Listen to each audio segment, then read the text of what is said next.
Morning all. I had an interesting game last night in the Hertfordshire League, which I'm currently doing very well in. I was playing away against Watford, who are currently leading the Herts League along with Hertford. So yeah, it was going to be a very hard match.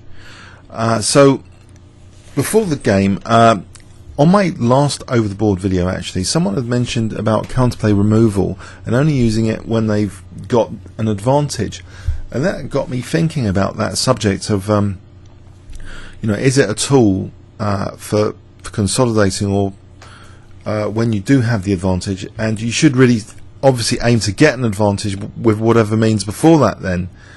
And that reminded me of my favourite program, The Chase, this quiz program each day, that if they have money in the bank, then they try and protect that by getting everyone back, going for the low bid offers, minimising the risk. In other games like football, if one side is 3-1 up and it's approaching the end of the game, they go on defence. The manager might put on defenders. So the whole strategy changes once there's a status change of having the advantage, and that's across many different games.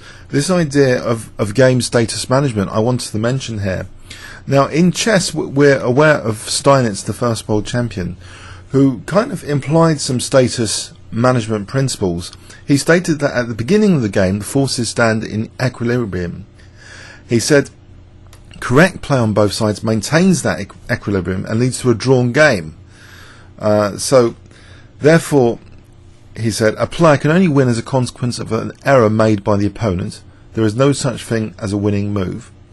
And we often see that in the brilliancy games. You can trace back to a particular error actually. It's not the brilliance, there's an error somewhere which implied the brilliance. So he seems to be right about that even today, as far as I'm aware. He says, as long as the equilibrium is maintained, an attack, however skillful, cannot succeed against correct defence. Such defence will eventually necessitate the withdrawal and regrouping of the attacking pieces, and the attacker will then inevitably suffer disadvantage. Therefore, a player should not attack until he has already got an advantage caused by the opponent's error that justifies the decision for the attack. Because in the Romantic era, people were attacking without getting advantages, and he showed this positional method, and he started accumulating advantages and refuting other people's attacks. And that made him win lots and lots of games. He demonstrated that vividly. He stated then, at the beginning of the game, a player should not at once seek to attack. Instead, a player should seek to disturb the equilibrium first in his favour by inducing the opponent to make an error, a preliminary before attacking. And then when a sufficient advantage has been obtained, a player must attack or the advantage will be dissipated. Now here, I've been really thinking about this notion that the major game status change that I want to focus on in this video for theoretical discussion is when you have the advantage, do you necessarily have to go on the attack? Isn't counterplay removal part of safely winning? Because one of my fondest books at the moment, Yasuo on strategy, talks about this, that often when you have an advantage, your opponent will be seeking counterplay, and so what you want to try and do, ideally actually, is not just squash their counterplay, but gradually improve your advantages at the same time, so you end up with a riskless win approach. And that's slightly different from what Steinitz is saying. He's saying when you've got an advantage, go for an attack. So I was in this kind of mindset of this idea of game status management has entered my head. And I thought, could I use it in this game? So that's setting the scene for this game. And it's based on a comment on the previous video. So let's have a look at it now. So knight f3, I was playing white, and he plays c5. And I thought, do I play the English opening, or should I go into a Sicilian defence setup? Because I haven't played Sicilian much in the Hearts League at the moment. I thought, yeah, Sicilian, defence, now transposition. He plays knight c6, and I thought, should I play the main line, maybe Sveshnikov, or should I be annoying with this bishop b5 Rosalimo move? I'll play this instead. I thought this would be slightly uncomfortable. After e6, the normal routine move would be to take, I guess, but I've been thinking there's a trend recently in playing this like a bit of a Roy Lopez, so I played actually c3 instead, bit of a surprise move, allowing him the luxury of being able to recapture now on c6, but he's interrupted his natural development a little bit. I played d4, so up to cd, we have d5, and it looks like a French defense position. And it looks as though e5 might be tempting, but I was a bit concerned about this f5 square. Maybe something like bishop d7. He's already threatening knight e5. So, big decision here. And I take, on d5 actually, I go for a potential isolated queen's pawn situation. I assume he's going to take back with a knight, which gives him the e7 square. So I've got this isolated queen's pawn, which is a major vulnerability, and if you don't use the dynamism, the IQP, you often just end up losing. That's a basic pattern of the IQP.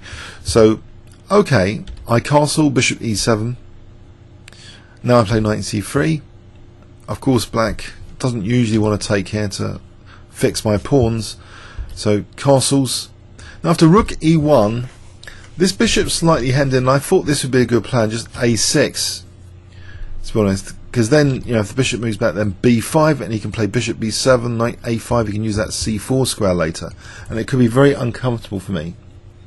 But no, he actually played bishop f6, which gives me an opportunity to try and assess the merits of this particular isolated queen pawn configuration and see what's going on here. Because often I thought there's knights on f6 and d5. And if you remember one of the brilliancy games recently, I made an emphasis that Ullman was playing black and he didn't have a knight on f6, and that allowed white knight e4. And so here I started checking out knight e4, because I thought, hang on, with this, the knight's here, why not knight e4? What would be the advantage, possibly, of getting black's dark square bishop? Because one problem with the IQP, if you simplify, sometimes you're just making it easier for your opponent to reach, say, an ideal endgame or something, or get this pawn eventually. So, okay, I wasn't completely convinced, but I played knight e4 anyway. And he plays queen b6. Very annoying move. Keeping the pressure on d4, of course hitting b5, pressure on b2, tying down the queen side potentially. But he's given me the dark square bishop. Is it at all valuable? I do actually take it here. After taking, I play this move bishop d3, which we'll see in the second pass other alternatives. This pawn is of course immune. If he takes, I take, queen takes, bishop takes, h7 check, and I win the queen.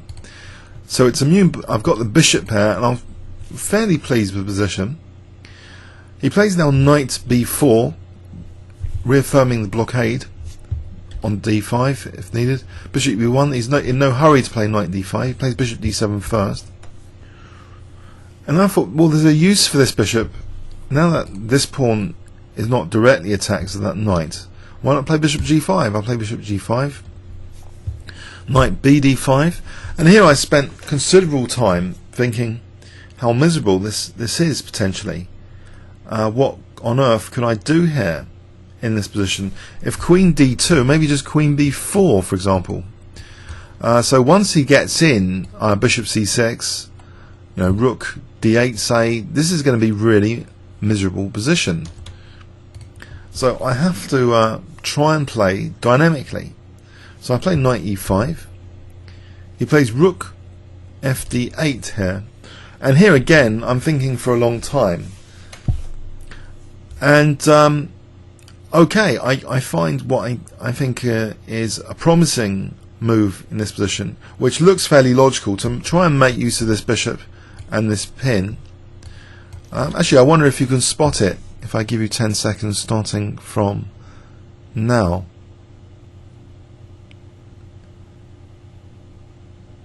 Okay, I play knight g4. So I want to cause some structural damage.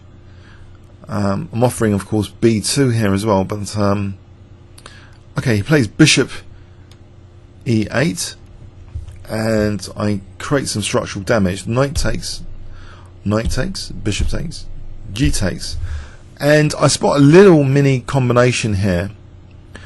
I thought queen h5 or maybe just f5, and what am I going to do? Aim for a perpetual check or something? So I found something which I thought was a little bit more tempting. I played check here. queen g4 check. And I thought, well, if he plays king h7, king h8, there's something very interesting there. He played actually king f8. Just to test you briefly, king h8, what would you play in this position if you were white? And I gave you 10 seconds starting from now.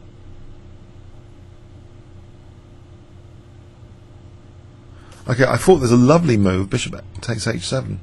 It's actually threatening queen g8, mate. And if takes here, then rook e3. And that's pretty lethal for rook h3. But alas, he plays just quite quickly king f8.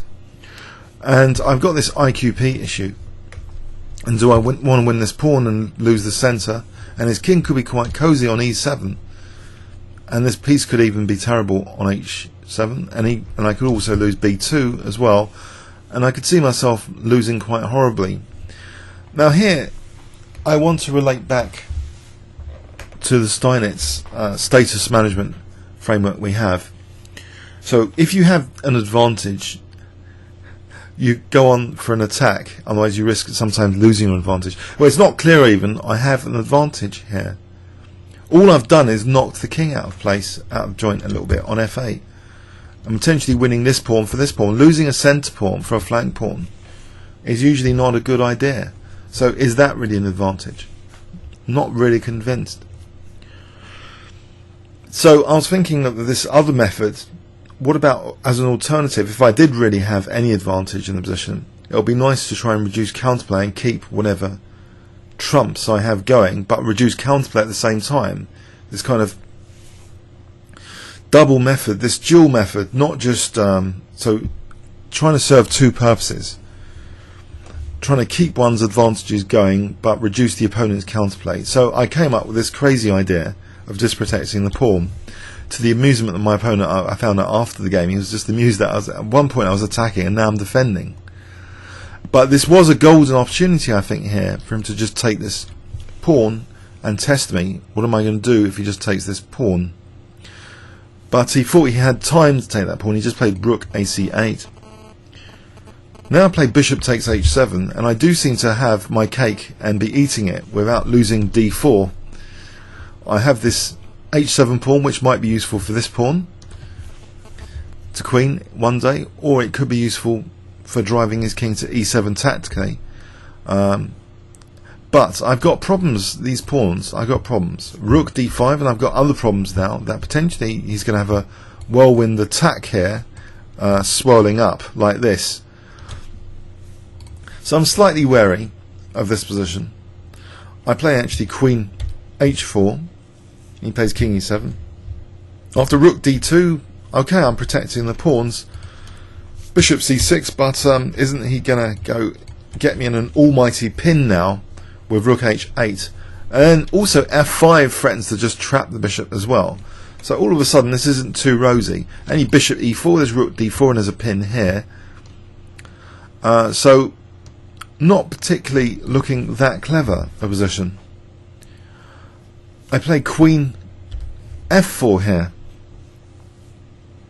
which keeps an eye on the c7 square and avoids this horrendous pin possibility. And I want to try and support this so I can play bishop e4 to parry this on the g file. He plays rook g5 to some relief, because actually it gives me the opportunity to now play bishop e4, which is what I wanted to play. We'll check out various possibilities in the second pass, but these two pawns protected. Okay, that's kind of the notion of not giving the opponent counterplay and trying to work on one's attack slowly, maybe. Rook cg8, but he's got an attack, it seems. And here we've got about 6 minutes left, both to reach move 35. It's move 27 now. And I'm trying to find resources in the position for an attack and stuff. And I thought, okay, he's threatening g file. Can't I just block up the g file with g3? And I was just about to play g3. Thankfully I didn't touch this pawn. But if I had, I think that would be the end of the game. Let me just quickly test you on that. g3, what would black play here? If I gave you 10 seconds starting from now.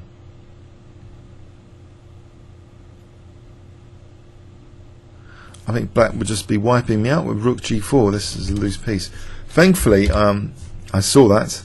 Whoops, that would have been. And that even after the game, I couldn't sleep very well after this game because of this near miss blunder, really near miss blunder of playing g3.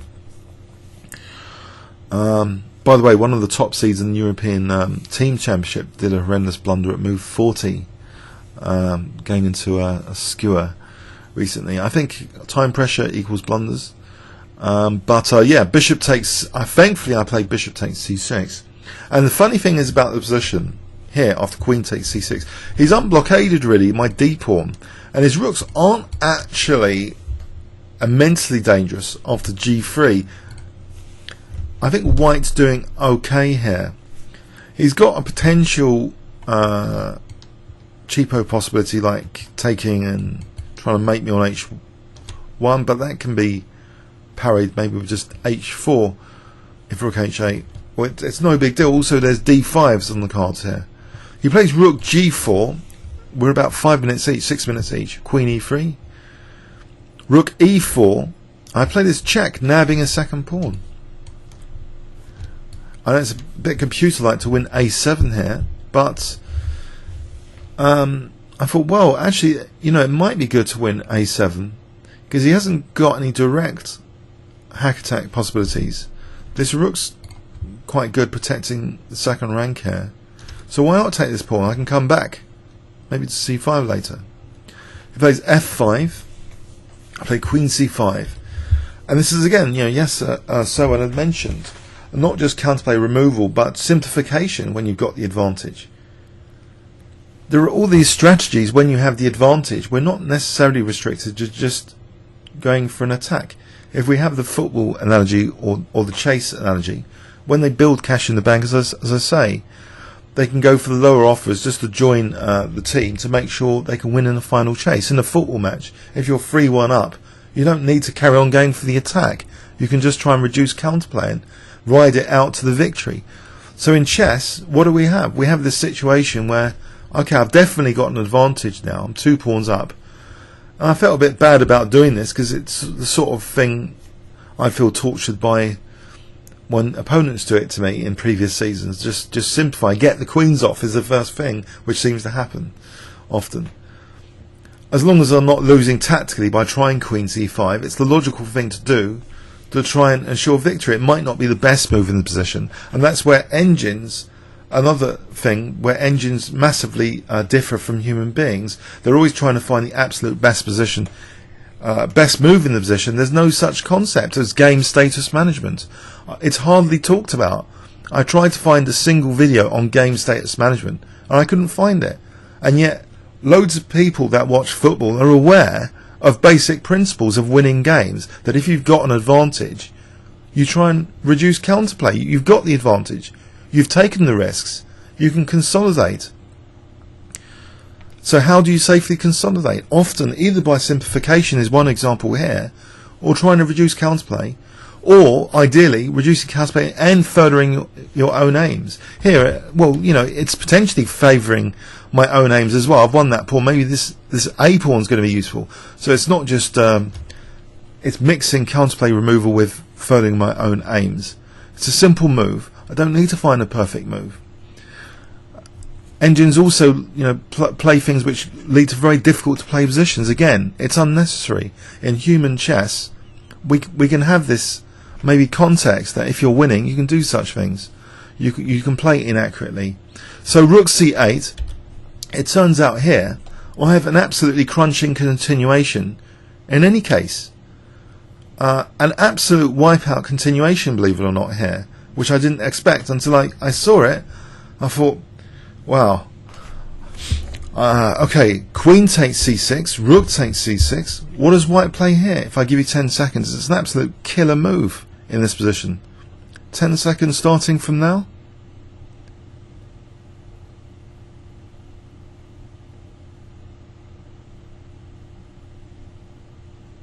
Just ends the game virtually instantly, this next move. Clue, forcing move, followed by another forcing move. I hope you see the second forcing move, not just the first one. Okay. Final clue, carnivorous king. Carnivorous king. F3, carnivorous king. Where's the rook moving? It's got no squares. He resigned here. If it goes to E3, king F2. Winning that rook in broad daylight. There's no escape for the rook. If he plays F1, just take. There's no escape. The rook's trapped. So I think for me, I'm questioning now the role of counterplay removal in the context of game status management, where you've got the advantage and you want to safely push it through. The same with simple chess. I've heard before, you know, if you have the advantage, you want to play simple chess because you've already taken the risks. You just want to play simply and get your win. Now, when you're at the disadvantage, you want to create complications. You want to randomize. You want to confuse all the opposites because the opponent's got the advantage. It's to do with game status management. As humans, we can be aware of the game status management, and we see it in many other games where risk has been taken. One side has the advantage. What do you want to do? Why are we just thinking of this Steinitzian thing where you have to go on the attack? That could be a risky attack. It could be burn bridges sort of attack. If I'd lost my centre pawn and my B pawn, it's burning the bridges. So I think, yeah, thinking about this is quite interesting. What do you do when you have the advantage? So I must thank the YouTuber which commented, you know, about this. He mentioned it in a comment. I only use counterplay removal when I've got the advantage. And I think it does make sense, and it seems to tally well with what I've been reading in this excellent book by Yasser Sowan on chess strategy. And he's got a whole section on reducing counterplay of the opponent. So here anyway, we have this IQP position, which actually, just for a reference check, just to see if this system's at all practical really, has it been played before. If we did a reference check here, I hope it's not going to K my machine too much. Could have probably turned off engine as well, actually. Okay, reference check. In this position, castling is actually the top move with 4,599. Taking 2,317. C3 198. This has been played before. Kasparov, Svidler, Morozevich. Good company here with C3. Interesting. Interesting move, C3. So Knight GE7 was played in the game. So what top level games have we got here? Balashov, Vasquez, and Dmarov. If you wanted to see a Kasparov game, what happened in the Kasparov game? If I can find them, it's actually far too many games. No, forget that. So let's move along our game here.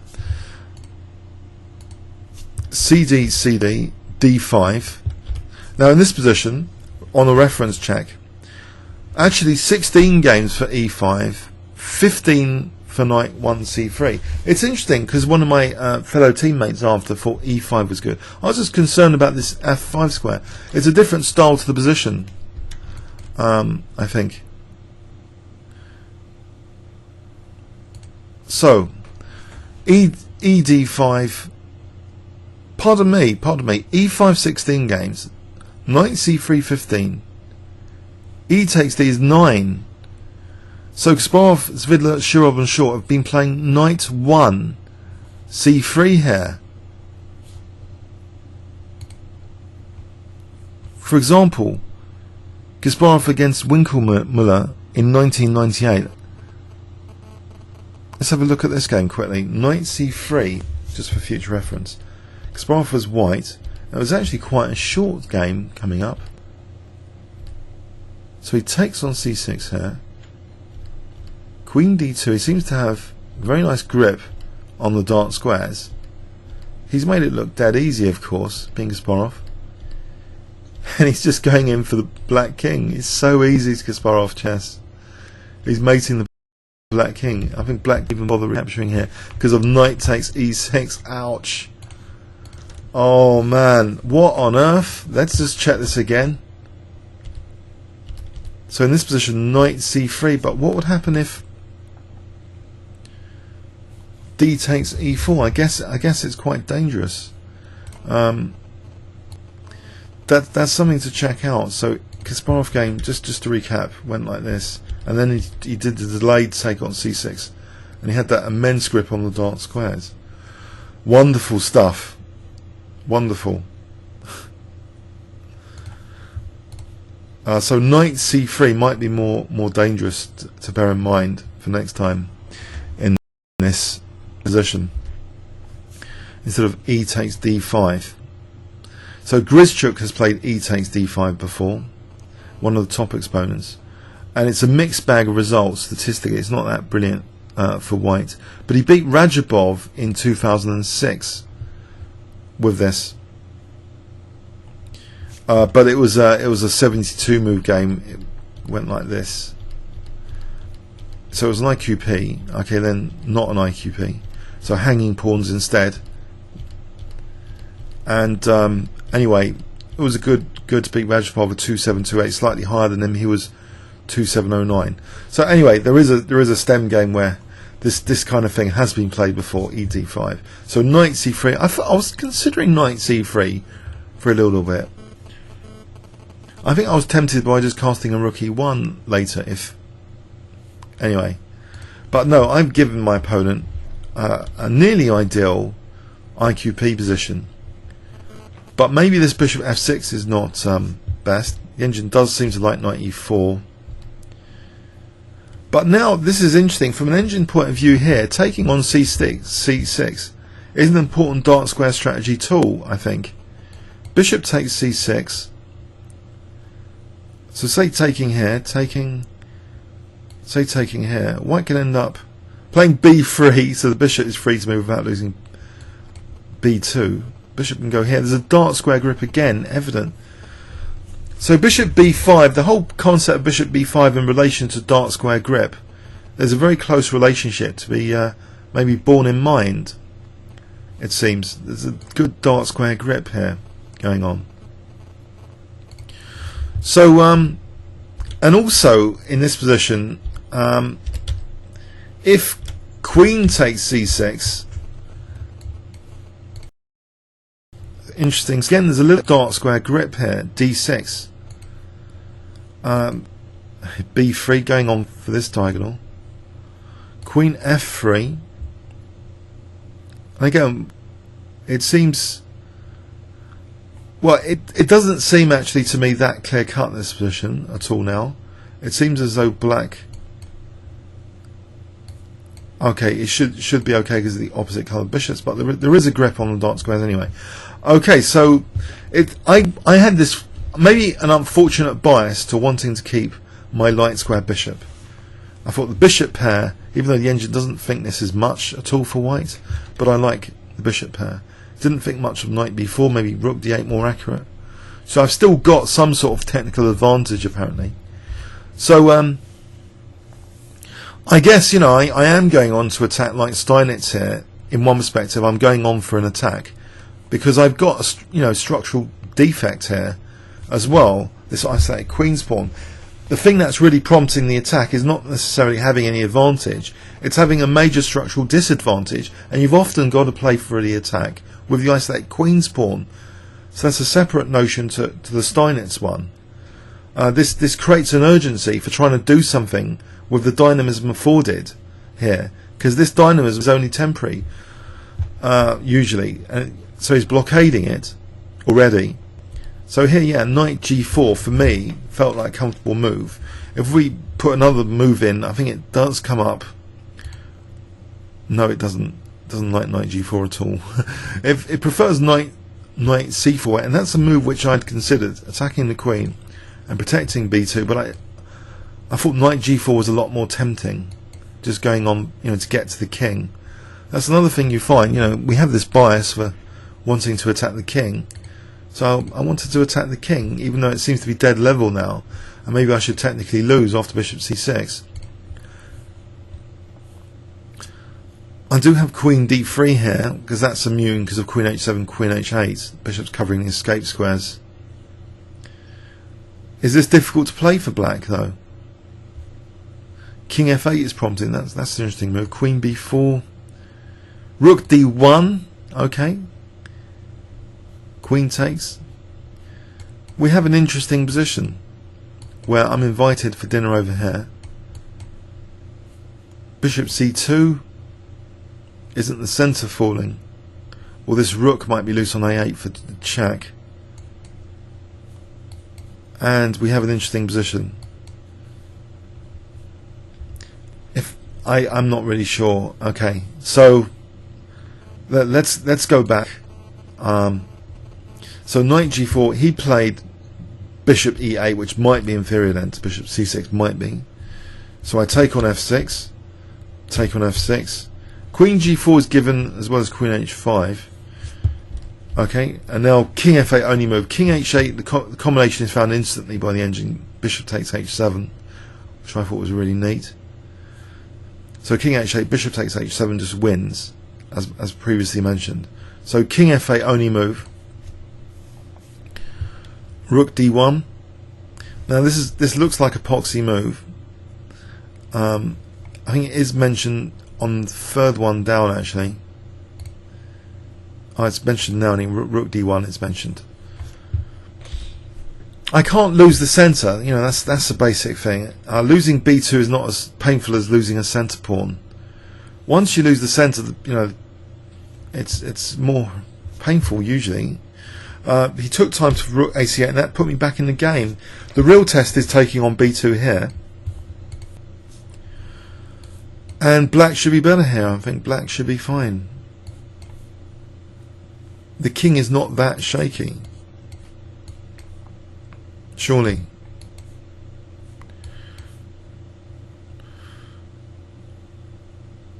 Bishop e4. If f5 is a check, by the way. Maybe this is okay, but it's passive. With the isolated queen pawn, I'm reaching a passive position. I haven't brought out the king safety issue. Okay, so let's go back. Thankfully, you know, he plays this, and I take. So this taking on b2 is now answerable by rook b1, just to win b7. And this is very dangerous because I'm threatening queen g8 mate now, because that'll be cutting the king out of e7. If rook d7 here, okay, let's look at this engine line. d5, it starts to get a bit nasty, because there's d6 maybe on the cards. I think the threat here is d6 or queen g8 and then d6 mate. Queen g8 and d6. So it's nasty for black. He doesn't want to take on b2 now. He's lost his chance. So he plays rook d5. And maybe I'm back in the game a little bit. Queen h4, king e7. Rook d2, which the engine does like, protecting both pawns now. As I say, the opponent found this amusing, but I was kind of confused about this whole thing, you know, before the game, what my kind of generic game plans would be like. So reading about counterplay. So queen f4, rook g5. He's lifting the blockade, but he's setting up a lot of tactical pressure for the moment. And I nearly horrifically blunder, and in fact I was a bit haunted by this near miss blunder after the game. That I nearly played g3. g3 is just such a disaster. Rook g4, end of game. So this is about 6 minutes each, and so here maybe Tarsko's expression is more relevant now than anyone else's. He who blunders last, the one that blunders the blunder before last is the winner of the game. So check. Nab another pawn like a computer now, taking that a pawn, which wasn't the function of the opening or anything like that. So, but it was there to be taken, and I didn't see the queen being trapped. I didn't see being hacked either, particularly. And now the annoying move, queen c5. But to my delight, there's a quick win here after just taking an f3. Wow. So yeah, I hope there's some thoughts in there which are interesting to you guys on YouTube. I'm probably more theoretically based in terms of weird theories on chess than quite a few other players. But I'm just thinking, you know, game status management, has that ever been discussed before on YouTube in relation to chess? Not sure it has in much detail. Might deserve its own video. But this was an example game, believe it or not, because I was thinking a little bit about it during the game. Comments or questions on YouTube? Thanks very much.